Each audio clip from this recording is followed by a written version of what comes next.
بسم اللہ الرحمن الرحیم۔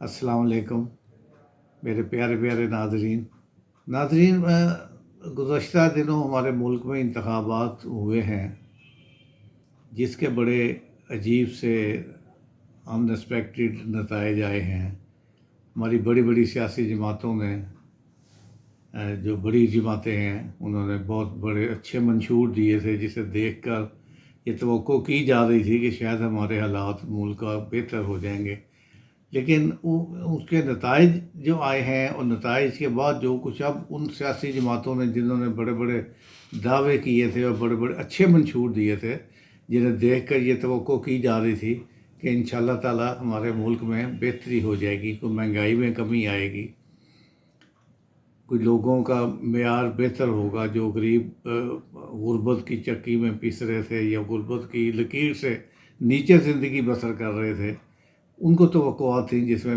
بڑے منشور جو آپ نے پڑھے تو آپ نے بھی دیکھے ہوں گے سارے، میں بھی دیکھتا رہا کہ ملک میں 300 یونٹ تک بجلی فری کر دیں گے اور تنخواہیں ڈبل کر دیں گے، پینشنیں ڈبل کر دیں گے، اور ای او بی آئی کی پینشن جو ہے اس کو 20,000 کی منظوری کے لیے بھی چلی گئی ہوئی ہے۔ پچھلے ہماری اسی کیئر ٹیکر گورنمنٹ نے، جو ان کے وزیر خزانہ ہیں ابھی بھی، انہوں نے کمیٹی بنائی ہوئی تھی جنہوں نے رپورٹ دے کر آگے بھیج دی ہے کہ اس کو 10,000 سے 20,000 کر دیا جائے، کیونکہ سب سے بڑی بات ہے دوائیوں کی قیمتیں ہی ڈبل ہو گئی ہیں، کھانا پینا تو بعد کی بات ہے۔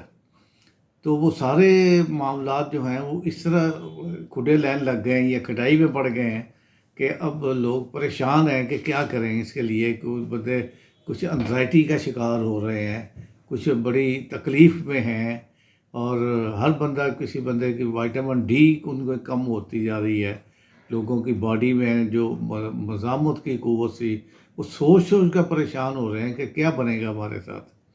ابھی حکومت نے چارج نہیں سنبھالا تو 64% سوئی گیس کے اخراجات جو ہیں وہ بڑھا دیے گئے ہیں، اس کی منظوری دے دی ہے اوگرا نے اور ان کی متعلقہ جو ادارے ہیں اور حکومت نے، نگران حکومت نے۔ تو یہ کوئی ایسا لگتا ہے جیسے ریورس گیئر لگ گیا، بجائے اچھائی کی طرف آنے کے یہ دوسری طرف پہیہ چلنا شروع ہو گیا۔ اب دیکھیں یہ اونٹ کس کروٹ بیٹھتا ہے، اور اللہ تعالیٰ مہربانی فرمائے۔ ان حالات میں آدمی کو لیے کچھ اپنی ذہنی قوت قائم رکھنے کے لیے، کچھ اپنی فزیکل فٹنس رکھنے کے لیے میں آج آپ کو ایک پیش کرنا چاہتا ہوں کہ دودھ اور شہد جو ہیں اس کے کیا فوائد ہیں۔ یہ اگر آپ استعمال کریں تو آپ کو ذہنی سکون بھی مل سکتا ہے اور کچھ انرجی بھی حاصل ہو سکتی ہے۔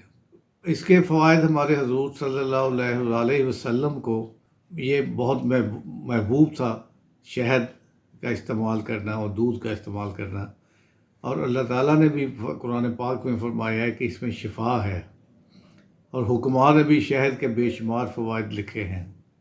چند ایک میں آپ کے سامنے عرض کر دیتا ہوں۔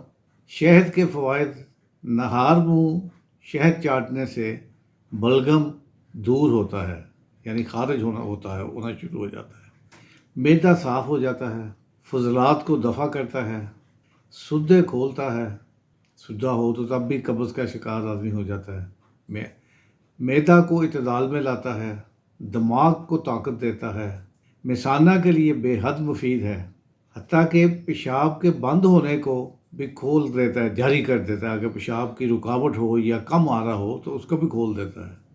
فالج لقوہ کے لیے بے حد مفید ہے، ریا خارج کرتا ہے اور بھوک لگاتا ہے۔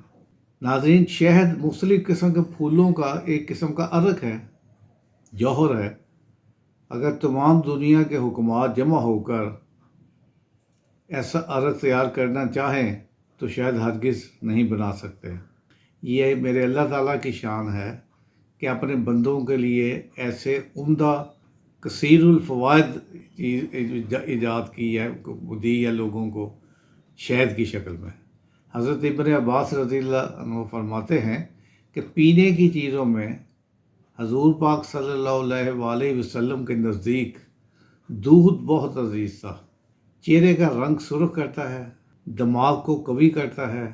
اگر کمر یا جسم کے کسی بھی حصہ میں درد ہو یعنی کوئی پٹھا کھینچ گیا ہو، مثال کے طور پر اگر کوئی سکیلٹن میں آپ کی ہڈیوں کا کوئی فاصلہ بڑھ گیا ہے تو وہ الگ بات ہے، لیکن اگر کوئی اعصابی پرابلم ہے تو وہ یہ نیم گرم دودھ میں شہد ملا کر پینے سے سکون اور بے حد آرام ملتا ہے۔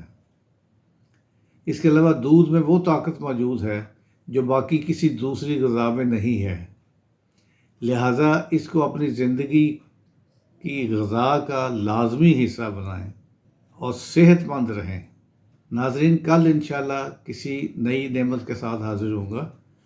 ہمارا چینل سبسکرائب کر لیجئے تاکہ آپ کو روزانہ ہماری نئی ویڈیو ملتی رہے۔ آج کی اچھی بات، الفاظ چابیوں کی طرح ہوتے ہیں، یعنی الفاظ ہم جو بولتے ہیں یہ چابی ہوتا ہے، ان کا صحیح استعمال کر کے لوگوں کے منہ بند یا دل کھولے جا سکتے ہیں۔ ہنستے واسطے رہیے۔ خدا حافظ۔ السلام علیکم۔